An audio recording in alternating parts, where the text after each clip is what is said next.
Assalamualaikum warahmatullahi wabarakatuh. Perkenalkan, nama saya Rama Saki Saputra dengan NIM G0025150 dari kelompok B3 dengan aslab Mas Dilon. Kesempatan kali ini saya akan membuat video laporan anatomi blok 2.1 organ genitalia dan uropoetika. Untuk yang laporan pertama, saat menjadi panitia lomba lari 17-an, Dapri melihat salah satu peserta laki-laki mengeluh nyeri hebat pada daerah skrotum setelah terjatuh.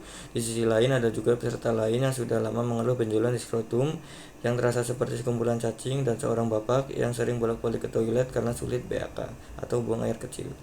A. Jelaskan anatomi penis, skrotum, dan testis. B. Jelaskan jalur perjalanan sperma dari testis hingga keluar melalui ostium uretra eksternum. C. Jelaskan kemungkinan perbedaan anatomi dan klinis dari keluhan pada skenario tersebut, terutama yang mengarah ke torsio testis, varikokel, dan pembesaran prostat. Nah, untuk yang pertama, anatomi penis. Penis homolog dengan gelas klitoris pada wanita. Pada masa embriologi, keduanya berasal dari struktur yang sama, yaitu tuberculum genitalis. Bedanya, pada pria tuberculum genitalis tersebut berkembang yang kemudian menjadi penis, sedangkan pada wanita struktur tersebut kurang berkembang. Hal ini dipengaruhi oleh faktor hormonal. Selanjutnya, penis mempunyai dua pars, yaitu pars libera penis dan pars fixa crus penis. Anatomi di sini ada bulbus penis terletak di tengah, diambil oleh crus penis dextra et sinistra ke distal, akan berlanjut ke corpus spongiosum dan glans penis. Selanjutnya, yang pars fixa atau crus penis terletak di lateral bulbus penis, terdiri dari struktur dextra et sinistra pada bagian dorsal, akan membentuk corpora spongiosa penis. Nah, selanjutnya ada corpus spongiosum. Corpus spongiosum ini terletak di bagian ventral corpus penis, dilewati oleh uretra pars spongiosa dan distal melebar menjadi glans penis. Selanjutnya ada corpora cavernosa, yaitu terletak di bagian dorsal penis yang merupakan jaringan erektil utama. Terdapat dua corpus cavernosus yang masing-masing meliputi tunika albuginea tebal, dan ruang-ruang corpora cavernosa disebut caver atau sinusoid cavernosum. Nah, di tengahnya terdapat arteri profunda penis atau arteri cavernosus. Nah, untuk yang gambar sebelahnya itu ada pars fixa penis, yaitu pars fixa diperkuat oleh musculus ischiocavernosus yang diinsersi oleh crus penis, dan musculus bulbus spongiosus yang diinsersi oleh bulbus penis. Selanjutnya, vaskularisasi penis. Penis terdiri dari arteri penis yang merupakan cabang dari arteri pudenda interna dan arteri pudenda eksterna. Nah, sistem venanya bermuara pada vena pudenda interna. Suplai arteri penis tadi dari arteri profunda penis atau cavernosa cabang dari arteri pudenda interna menyuplai darah ke corpora cavernosus penis bercabang dua ketika menembus tunika albuginea, yaitu arterioles dan arteri helicenae. Selanjutnya, anatomi skrotum. Nah, skrotum ini dibagi menjadi 9 bagian atau 9 lapisan.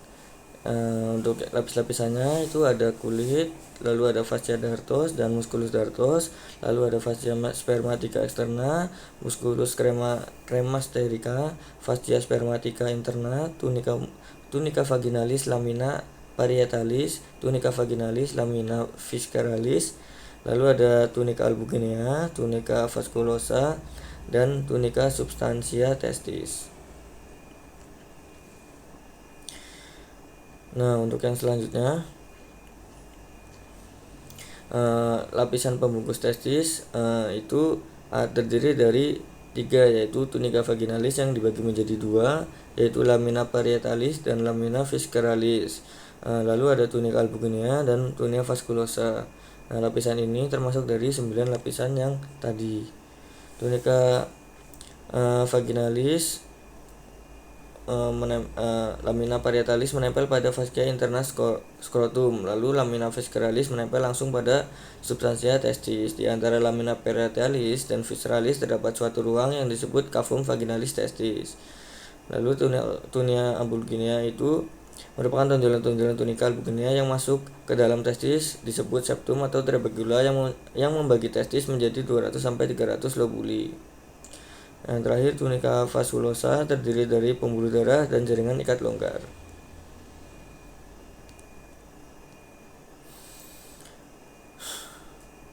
Selanjutnya, vaskularisasi dari testis. Testis ini memiliki arteri, yaitu arteri testicularis cabang aorta abdominalis, lalu ada arteri ductus deferens cabang arteri vesicalis inferior, dan ada arteri cremas decarica cabang arteri epigastria inferior. Lalu venanya ada vena testicularis yang keluar sebagai jalinan vena, yaitu plexus venosus pamphiniformis. Vena testicularis dextra bermuara ke vena cava inferior, sedangkan vena testicularis sinistra bermuara ke vena renalis sinistra. Selanjutnya ada perjalanan sperma. Spermatozoa itu pertama ada di tubulus seminiferus, lalu berlanjut ke tubulus rectus seminiferus, lalu ke rete testis, lalu ke ductus efferens, lalu ke epididymis, ductus deferens, dan ke ampula ductus deferens. Lalu dari ampula ductus deferens menuju ke ductus ejaculatorius dan ostium ductus ejaculatorius menuju ke uretra dan berakhir di ostium uretra externum. Nah, untuk klinisnya perbedaan dari torsiotestis, varikokel, dan pembesaran prostat. Untuk yang torsiotestis itu venanya seperti puting beliung, terlihat karena terjadi penyempitan, lalu venanya seperti yang puting beliung. Sedangkan untuk varikokel, venanya membesar dari atas ke bawah. Untuk yang torsiotestis, testisnya itu terlihat membengkak, sedangkan yang varikokel terlihat normal. Lalu pembesaran pada prostat. Nah, untuk prostat yang normal itu terlihat lebih kecil, sedangkan prostat yang terkena klinis itu prostatnya membengkak sehingga menghambat uretra juga. Nah, selanjutnya laporan kedua. Saat acara camping, Miko sudah menahan kencing sejak sore karena toilet umum antri panjang. Malamnya, ia mengeluh nyeri pinggang yang menjalar ke bawah, anyang-anyangan, dan merasa BAK tidak lampias. Keesokan paginya, temannya panik karena Miko bolak-balik ke toilet sambil memegangi pinggang seperti sedang audisi sinetron. A. Jelaskan pembagian organ sistem uropetika dan fungsi umum masing-masing organ. B. Jelaskan alur perjalanan urin dari ren hingga keluar melalui uretra, serta sebutkan bagian-bagian penting yang dilaluinya. Nah, untuk yang pertama itu ada ren. Ren itu memiliki beberapa fungsi. Yang pertama ada ekskresi, yaitu menyaring darah dengan membuang sisa metabolit, zat kimia asing, dan zat-zat yang tidak diperlukan tubuh. Selanjutnya ada fungsi filtrasi, yaitu menyaring darah dan memulai proses pembuatan urin. Lalu ada regulasi, yaitu mengatur keseimbangan pH, volume, dan komposisi cairan tubuh. Yang terakhir ada fungsi sekresi, yaitu mensekresikan hormon-hormon.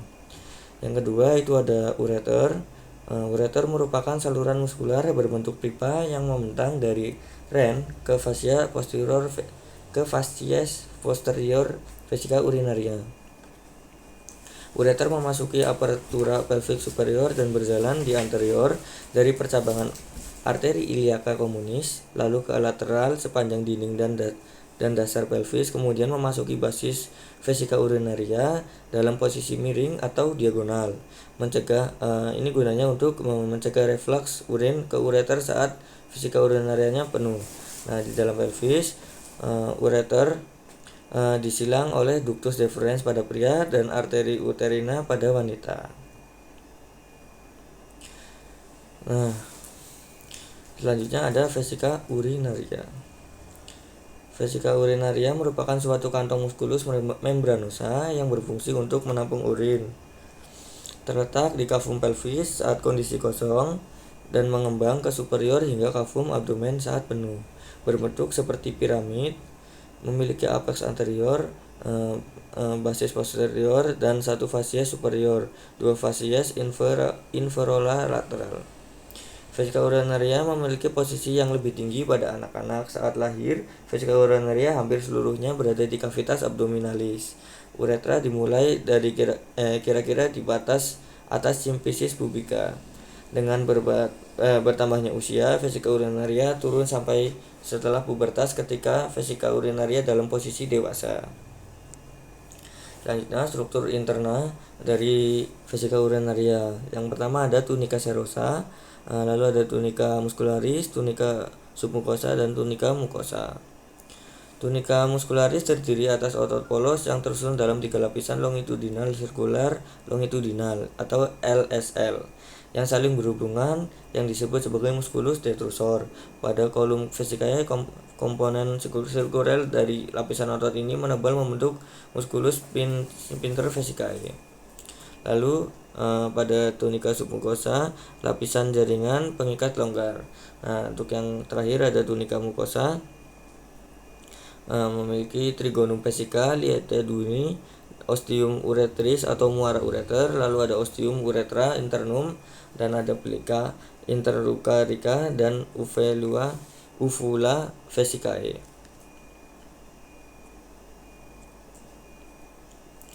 Selanjutnya uretra pada pria biasanya lebih panjang 18-20 cm, lalu dilalui oleh urin dan cairan semen. Membentang dari orificum uretra, orificium uretra internum pada vesika urinaria hingga orificium uretra externum pada ujung penis. Pada penil uretra terdapat glandula literae yang menghasilkan mukus. Sedangkan pada wanita uretra lebih pendek, yaitu sekitar 4 cm dan hanya dilalui oleh urin. Membentang dari vesika urinaria hingga orificum uretra externum pada dorsal glans clitoridis. Uretra mengandung 2 glandula parauretral mukus, yaitu glandula skene pada aparaturnya. Lanjutnya lebih rentan terkena infeksi karena letaknya yang berdekatan. Pada pria atau uretra maskulina, yang pertama itu ada pars preprostica, yang kedua ada pars prostatica, yang ketiga ada pars membranica, dan yang keempat ada pars spingosa. Sedangkan pada wanita,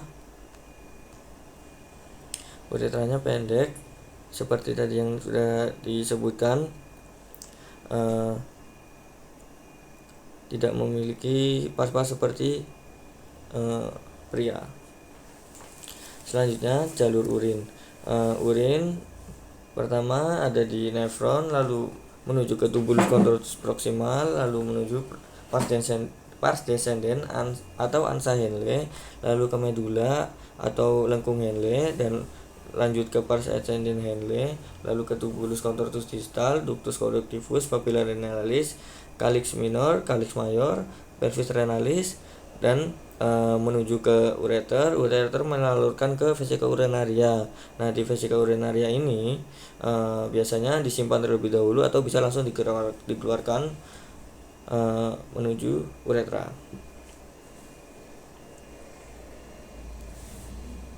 Laporan ketiga, di ruang bersalin, seorang ibu sedang dalam proses persalinan. Bidan menilai penurunan kepala janin dengan bidang Hodge, memperhatikan bentuk pelvis, lalu mempertimbangkan tindakan episiotomi agar robekan perineum tidak meluas. Untuk A, jelaskan dasar pelvis dan perineum, termasuk diafragma pelvis, membrana perineae, spatium perineum profundum, serta pembagian regio urogenitale dan regio analis. B. Jelaskan hubungan anatomi pelvis dengan kondisi klinis skenario, terutama mengenai perbedaan pelvis pria dan wanita, bidang Hodge, dan episiotomi.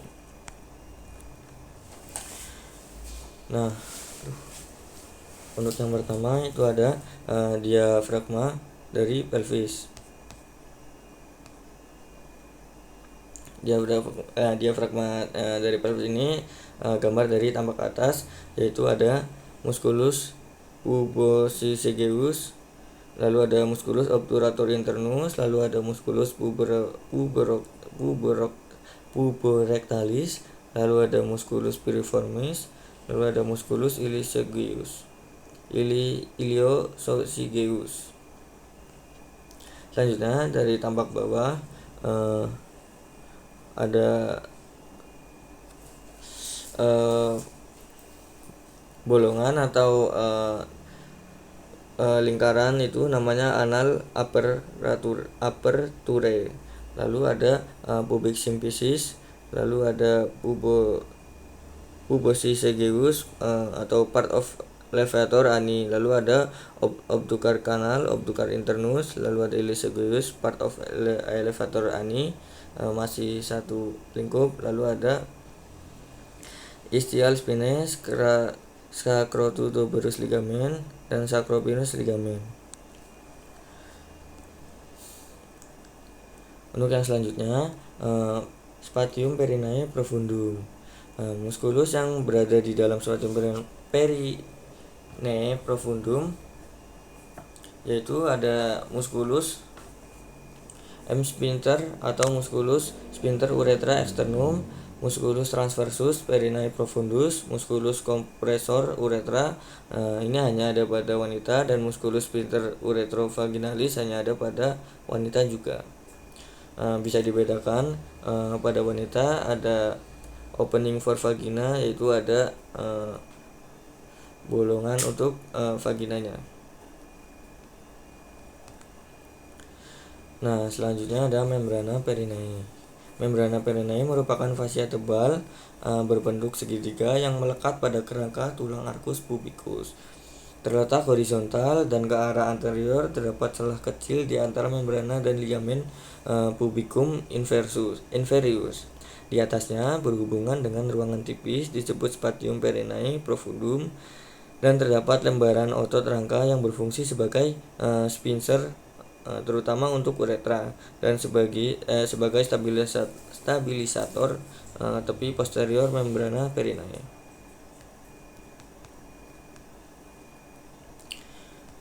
Nah, untuk selanjutnya itu ada regio urogenitale, perineum dan analis. Nah, untuk yang anterior border atau pubic symphysis itu diletak di anterior. Untuk lateral ada ischiopubis rami dan sacrotuberous ligament. Untuk yang inferior ada tip of coccyx atau tulang ekor. Selanjutnya ada surface border, yaitu di anterior ada mons pubis, di lateral ada medial surface of thigh, dan di inferior ada intergluteal cleft. Nah, regio urogenitale dan analis. Regio ini pada pria yaitu ada pubic symphysis, lalu ada triangle, lalu ada scrotum, ada rapae, skin of overlying bulb of penis atau bulbus penis, lalu ada coccyx, lalu ada anal aparatur. Sedangkan pada wanita ada mons pubis, ada pubic symphysis, lalu ada anal triangle, lalu ada coccyx, lalu ada anal aparatur dan posterior commissure. Nah, perbedaan pelvis pada pria dan wanita. Untuk pada wanita itu terlihat lebih lebar 80 sampai 85 derajat, dan bolongan di tengahnya itu lebih membulat. Sedangkan pada pria lebih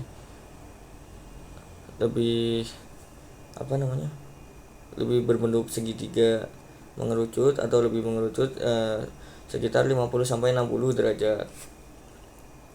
Nah, untuk bolongannya itu lebih kecil daripada yang wanita karena wanita untuk melahirkan.